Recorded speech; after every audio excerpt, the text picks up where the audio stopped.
Weledoni Christos,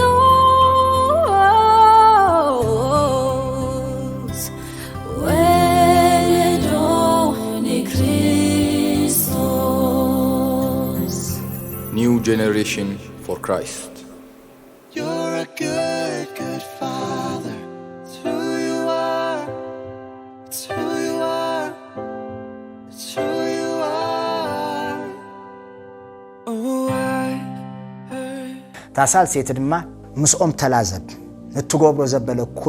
ንትጎብሮ ዘበለ ኩሉ ኤክስኪውዝ ሚ ኢልካ ወይ ድማ ናይ ትሕትና ቃላት ተጠቂምካ ምስኦም ኮሙኒኬት ግበር ብዛዓት ንስኻ ክትጎብሮ ትደልዮ ዘበለ ኩሉ ምስኦም ተላዚብካ ክብሪ ሂብካ አፍሉጦ ሂብካ ሱጉም ትወሰድ አበይ ከበጽሕ ቀሲል ይፈልጥ አይትበል አበይ ክትበጽሓ ቀሲላት ፍለጦ አይትበል ትብልብኻ ክትውድኦ ትደልዮ ዘበለ ወሳነ ነጥቢ نعم زماكل تدا خوينو مسؤم تماخر مسؤم تلازب كي تلازبك باو وايتبل علمي خاخي حصل مسؤم كي تزاربك اي كون تدايلو مخاخ اسمعايو تاي كون زبولو خا قالات رغيص كان تدا اخيت كاي تحلفني خنا وي حيت خيني كمسلك كاي خلي خون كماجلان عالمي خا تخلا امخا برهات انصعر احنا لك حدش نغراب تحت صحي مرقان تدا لك كان سخاب زخوين كاي غرموكمي كابتنسوم زنبرو نابرا زبلص نابرا تنبر تخلي كاي زطراي كاي كون موصاكا طراي زي كونخا زي من لزابكا نعم عدا دربي خايم تخيل تحابي خاي خاطخيت تعدا زخفلوا اغنسوم كابي امصيم بعلم فولطو يخاتبل هذا بخمس وصا خاي منقدد امو بي خاخت بصح ابي خاخت بصح اندو لا ورح اندو بصح تحدش نغير كتم تسخليلكا تحسب تحدش نغير الله قانقو ممهروخا صبو موياخا يقسموخا قانقوم زمهروخا من تخترادادا مسوم صبو مويا زقسموخا حدا مويا حيسكا من تنعم كتكلكلو تلق بتبلو ገንዘብ ገረም ደማያን ብሩኻ ዘውቡኻ ገንዘብ አይቀትለካኒ ጽቡቅ ገርካ ከምትወስኽን ከምትበርኽን ከምትሃጥርን ካይገብረካኒ ሚዛናዊ ወላ ታዝሁቡኻ ወርሃዊ ደሞዝ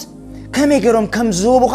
ጽቡቅ ገረም ፈልጥወይ ኣብ ሲስተም ሽይ ቆርኑኻ በለቃሕ ማኪና ሃቡኻ ለቃሕ ናይ ማኪና ክትከፍል ከይተረዳእካ 10 ዓመት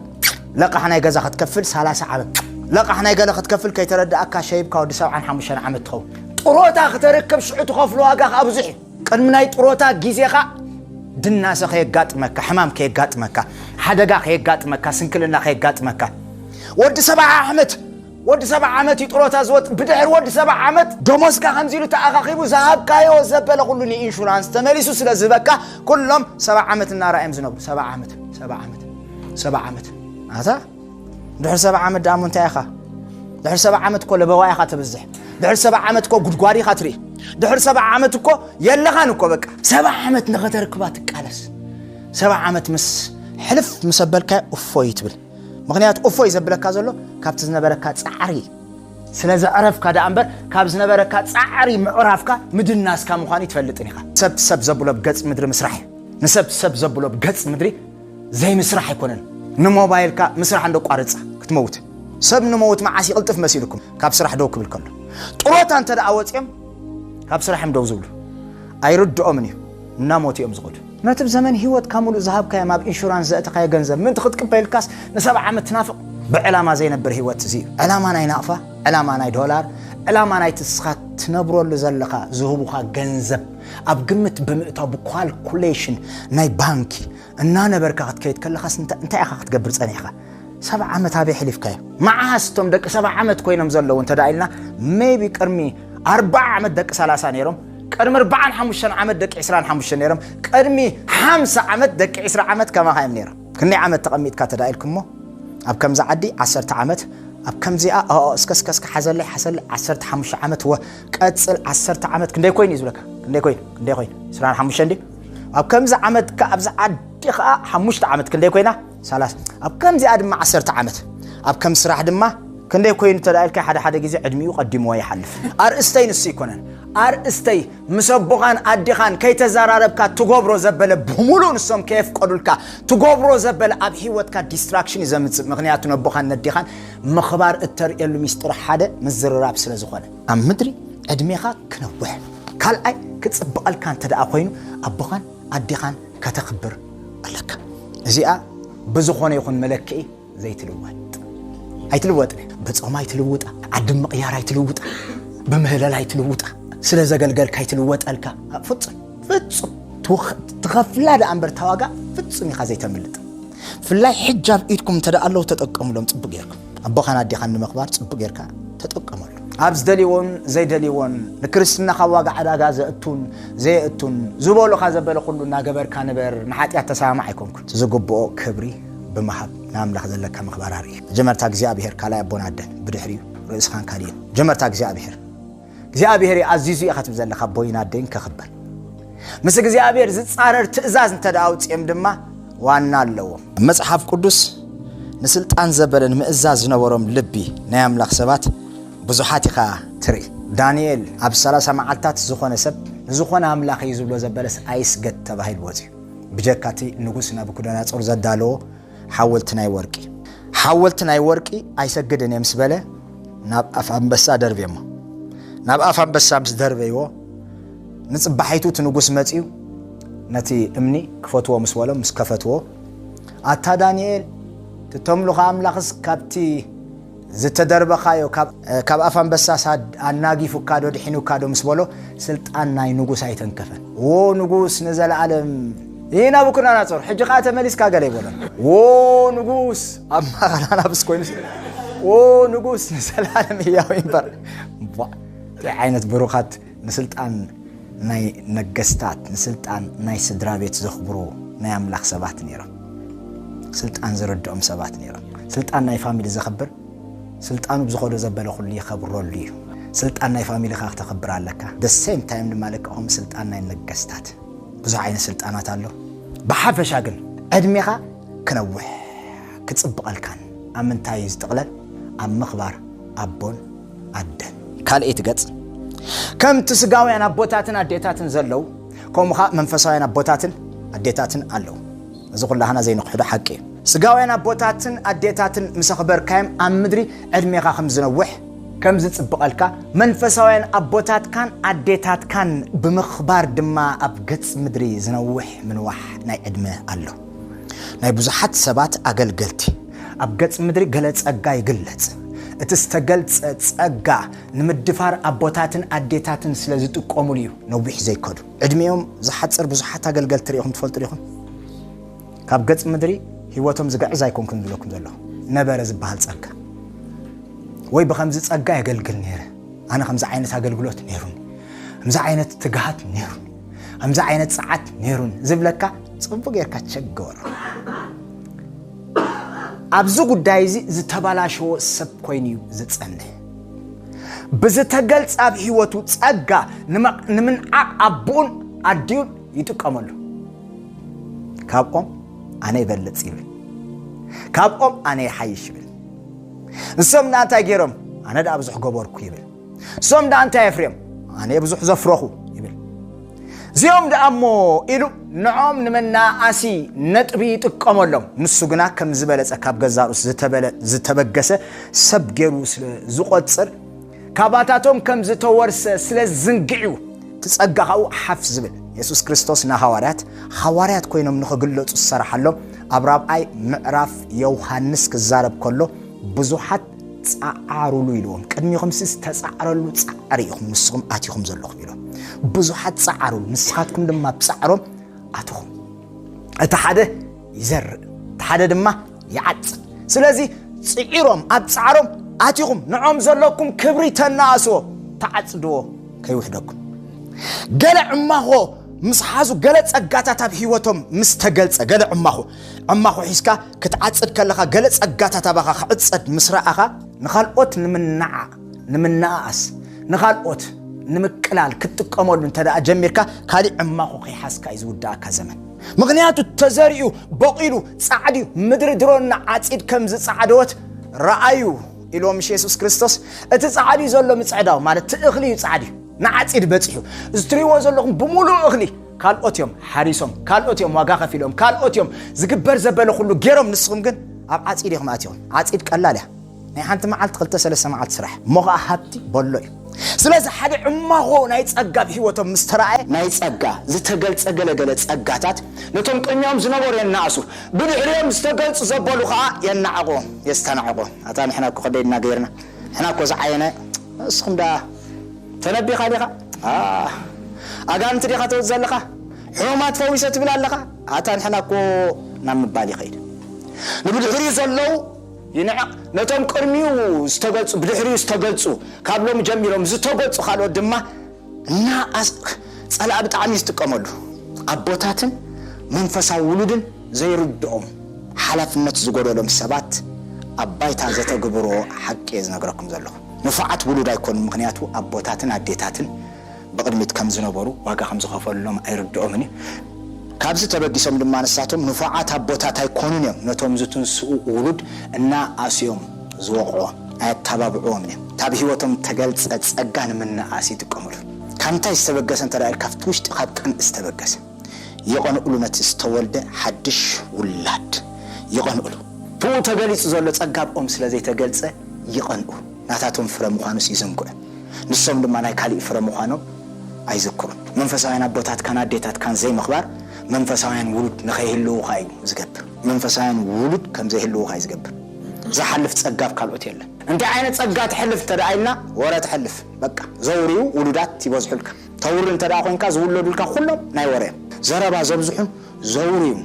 ዘቃሉን ወራ ኻብትን ዘባጻጽሑ ሰባት ተዳ እዚህም ተዳሪኹም መን ይወሊድ ወልኩም ቸግበሩ ተዓይነት ውሉድ بريوم زمصو غلغل غيزيتات ابوم ناديوم اشغيروم زمصو نعخ دما نمشغار صلا انا باخ دفي زمصومالو بزحات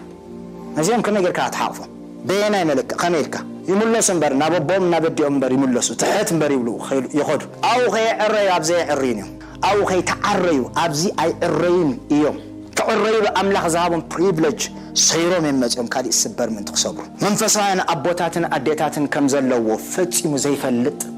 منفسان ولد كلو دما فصيمو ايتصبه which is اب هيوتو زولت صغا كلو ايتصبه منفسان ابوتات كان اديتات كان دحر زي تخبر دحر كونكا اب هيوت كازولت صغا يلن مغنياتو قديما يلكم نيره منفسان ابوتات نتينا እግዚአብሔር ዘላለማዊ ሐሳብ ናብዝረ ናብትዝቅጽል ወለዶ የምጽኡ ኢልና ለና ሰብራኤም ዝወልዱ قال أيزلهم زبالة كل يوم بمرقة زورسو إلنا لنا بدحريو من واحد من معلتات متصبغن أبقص مدري نخلو ولا تولدو دم ما يسرحلو تاني مودات عرب ايت حسب كتنكفا سلطان الزارب زلوخ سلطان منفساوان أبوتاتن أديتاتن راب أي سلطان منفساوان أبوتات نقباتكا نبزر يمتو نساوي ايتكا بحايدي يقلتو تزوار من قدي أردين يقولوا مالتي نقل قلوت يشهمو منفساين أبوتات يوم نقل قلوت شمت زهبو أردين زقبرو نبقاولسن برناباسن منفس قدوس نتتصوعكم ايو أردين زقبرو أوز نبرو أكالات وسنتي بأتاتات يوم نيرا منفساين أبوتات كان أديتات كان أبهيوت كا عبيتي ترى اللوم أب هيوتك خجلس التدلي قبعات صاوعت كجلس تدلي المنفسوين أبوتات كان أديتات كان بتعمي وساني باولس بتصاوعت تطارطر سوالو دي حواري باولس بتصاوعت تطارطر دينا مش أردين جراتو تا محبر بدحري قلناتهم أعنود مسلتي له بزعبات ايو صبوك يرمنت أردين كغبرو يمانا إيدوم كوبو خلو سلطان سلازلوم يقرموكمي ايو ناي باولوس نخسفحن وساني نتبنيرو نابتهم كما علود مسال تقبل كولس نابتهم أبوتات ناب يروسالمي تمريسو زخورو زلخوس كما إلي حاتيتو سلستطارات عليكونا أردين كغبرو منفساوي سلطان ناتاتهم تتقيمو ايون أقل قلوتن من تخصبق كالأي من وحنا عدمه من تخلو وخصاب حجوكا باولوس نبلالونا باولوس أبزمانو خلو منفساوي ودو تينيتوس نيرو بعالتيتوس نيرو بزوحات أقل قلت بتحتي نيرو نصوم زوالدوهم كأخالقوت كانيرو اندقنا أخالقوت كانيرو خصاب حجي باولوس بقالو غيرن بزوحات يولدالو أردين يقبريو يشوميو أبا خازولو كبعات نخيقلت وسنتيوم بحق لكم الله بزحات قبعات واي قبعاتهم زي قلت تلاقينا أردين زقبرهم سبات يلو تصاوي عسلا زي بلهم دي اللوم نتصاوي عيتهم أبايتا زقهدو كنزم أكالا زياتهم واين تصوعكم عيف ليلو بعد زي فليه منفس قدس واي بعد زي فليه مغلياتو راتاتهم زلت سلطان أبقومي زلت سلطان نصهم يوم زفاليو ياقوب كموت كله أبربعان شعاتن زفترة تدارينا عسر تقل تدك ياقوب تريلو ያዕቆብ ንዑመን ከምዝትኮ ግን ያዕቆብ ይዝውስኖ ምክንያት መንፈሳዊ ስልጣን ኦርዴን ናይ ምግባር ኣብ ያዕቆብ ይዘሎ ብኹርና ናይ መንዲ ነይሩ ናይ ሮቤል ዋይ ሮቤል ዘይተሾመ ያዕቆብ ኣይሰመሮን ኣብ መደቀስ ዓራት ናይ ኣቦኻ ደይብካ ኢኻ ተጋጊኻ ኣበስ ብኹርና ኣይዋሃበካን ንስኻ ብኹር ኣይትኸውን ኢኻ ንዮሴፍ ብኹር ገይረ ኣለኹ ኢሉ ኦርዴን ገይሩ ያዕቆብ ከምቲ ዝገበሮ ኦርዴን ከም ዝገበሮ ድማ ዘመን ቀፂሉ ያዕቆብ ይሸይሙ መንፈሳዊ ስልጣን ናይ ኣቦታት እዩ ያዕቆብን ኤሳውን ይስሐቅ ይሸይም እስማኤል ይስሐቅ ካብ ቄጡራ ዝተወልዱ ድማ ካልኦትን ብዙሓት ነይሮም ደቂ አብርሃም ይስሐቅ ይሸይምዎ ዘርአኻ ባኻይ ዝወፅእ ኢልዎ ኦርዴን ዝገብር መንፈሳዊ ኣቦ እዩ ኣብቲ መንፈሳዊ ዓለም እግዚአብሔር ድማ ነቲ መንፈሳዊ ኣቦ ኦርዴን ንመንገሪ እዩ ዝከታተል ኣብ መጽሐፍ ቅዱስ ኣብ ካልኣይ ሳሙኤል ጽቡቕ ጌርኩም መጽሐፍ ቅዱስ ረኣይዎ ኢኹም ዳዊት ኦርዴን ክገብር ብዘላ እስራኤላት ጽበየ ነይራ ወዱ ንጉስ እዩ ጻዊዒት ናይ ንግስነት ኣለዎ ጻዊዒት ናይ ንግስነት ስለ ዘለዎ ወዱ ንጉስ ስለ ዝኾነን ግን ጨዲዱ ስለ ዝወፀ አዶንያስ ክነግስ የሊ ነጊሱ መለኸት ዝነፍሑ ነቢያት ከይተረፉ ነይሮም ነቢያት ነይሮም ካህናት ነይሮም ዶኣብ ነይሩ ሓለቃ ሰራዊት ነይሩ ኩሎም ብዘለው እስራኤል ድማ ድሕሪ እንዳኸዱኻ አዶንያስ ነጊሱ እናቦልዮም ከይዶም ኣብዝታን ከቆምጦ ዝግበር ዘበላ ባይታ ብዙሕ ግዜ ገርመኩም ኣባይታ ብዙሕ ነገር ክትገብር ትኽእል ኢኻ ብዙሕ ነገር ክትገብር ስለ ዝኻልካ ግን ይኾነልካ ማለት ኣይኮነን ካብ መንፈሳውያን ኣቦታት እተውሩዶ ምርቃዩ ነታ ውሽጥኻ ዘሎ ቅብኣትን ጻውዒትን ኣባይታ ከም ዝግለጽ ዝኸውን ኣደ ሰሎሞን ሽዑ ባትሴባ ናብ ንጉስ እትው ኢላ ንጉስ ዳዊት ኢላቶ ገና ምድሪ ኸለኻስ ከምዝን ኢልካ ተዛሪብካ ነርካ ንዓኻ ዝትካኣካ ንጉስ ሰሎሞን ወደዩ ኢልካስ ተዛሪብካ ነርካ ዝጉዳይስ ከመይ ኢሉ ምሕድስኩም እንዲሉ ጸውዕዎን ሰሎሞን ኢሉ ሰሎሞን በይኑ ሓደ ካህን ጸውዑ ነቢ ናታንካ እዚኦም ሰለስተ ሰባት ከለው እዩ ኣብ ዓራት ተጎዝጊዙ ከሎ ይቐቢዎ ህዝቢ ሰራዊት ብሙሉ ምስ መን ነይሩ ተዳኢልና ምስ አዶንያስ ነይሩ ቶም ካህናት ምስ አዶንያስ ነይሮም ዮአብ ከይተረፈ ምስ አዶንያስ ነይሩ ብሙሉ ምስ አዶንያስ ነይሮም ኦርዴን ዝገብር ግን ዳዊት ልክ ኦርዴን ምስ ገበረ ሰማይ ምስ ዳዊት ሰሚሩ ሰሎሞን ይንገሲል ይወሲኑ ብሙሉም ተገልቢጦም ንአዶንያስ ንበይኑ ገዲፎም መጽ ምክንያቱ ኦርዴን ዝገብሩ ኣቦታት እዮም መንፈሳውያን ኣቦታት ነታብ ገጽ ምድሪ ዘለካ ቅብኣትን ጻውዒትን ናብ ዝረአ ይውፁ ጸጋ ከልወካ ኸዲ ጻውዒት ከልወካ ይኸዲ መንፈሳውያን ኣቦታት እዮም ኣባኻ ዘሎ ጻውዒትን ጸጋን ቅብኣትን ናብ ዝረአ ዘምፁ ብምርቆም ናብ ዝረአ ዘምፁ ብስምረቶም ናብ ዝረአ ዘምፁ ንሶም ናብ ዝረአ ንምምጻእ ቃላት እንተዘይ ተጠቂሞም ሰማይ አይሰምርን ጻውዒት ወላ ከልወካ ኸዲ ወላ ሐዋርያት ክትከውን ትኽእል ኢኻ ወላ ነቢይ ክትከውን ትኽእል ኢኻ ማሕበር ከለው ነቢያት ኣለው ሐዋርያት ኣለው ወንጌላውያን ጓሶት ኣለው መምሃራን ኣለው ተፈላለየ ዓይነት ጸጋታት ኣለው ወይ ተፈላለየ ዓይነት ጸጋታት ዘይግለጽ እንተዳኢልና ላክ ኦፍ ፋዘርስ ኣቦታት ስለዚ ኣቦታት ይብልኩም ኢሉ ኣቦታት ስለዚ ኣለው ኣብ ገለገለ ግዜታት ድማ ኣቦታት ኣለው ትክክለኛ ዝእዘዙ ውሉድ ከዓ ስለዚ ኣለው ሓደ ግዜ ዝሾሙ ኣቦታት ኣለው ዝግዙን ዝእዘዙን ውሉድ ስለዚ ኣለው ግና ኦርዴን ዝኸውን ነገር የለን ኣቦታት ኣብ ዘመኖም ንፍቃድ ኣምላኽ ኣገልግሎም ይዓርፉ ንዖም ስትክእ ግን ዘይብሎም ይኾኑ ኣቦታት ኣቦቶም ኣገዳስነቶም ዓብዩ ውሉድ ድማ ኣቦቱ ኣገዳስነቱ ዓብዩ ዝሓለፈ ተማሂርና ነርና ልብ ኣቦታት ናብ ውሉድ ልብ ውሉድ ድማ ናብ ኣቦታት ምክንያቱ ናይ እግዚአብሔር ጻውዒትን ጸጋን ቅብኣትን ባይታ ከም ዝግለጽ ንምግባር ኣፍ ደገ ስለ ዝጥቀመሉ እግዚአብሔር በዚ ጸጋ ዮሐንስ ተንሲ በዚ ቅብኣት ተንሲ ብሽም ኢየሱስ ክርስቶስ ነታ ኣምላኽ ጸዋዓኩም ቅብኣትን ጻውዒትን أبزر بيسوس كريستوس نمجلاز سماي مساهم يسمر إد أملاك قبل عليهم تزرقة بشم يسوس سسنو بشم يسوس أنببو بشم يسوس فريو بشم يسوس صفحو بشم يسوس نمدر ملقوا بيسوس كريستوس نجزء You're a good, good father. It's who you are. It's who you are. It's who you are. Oh, I've heard 1,000 stories.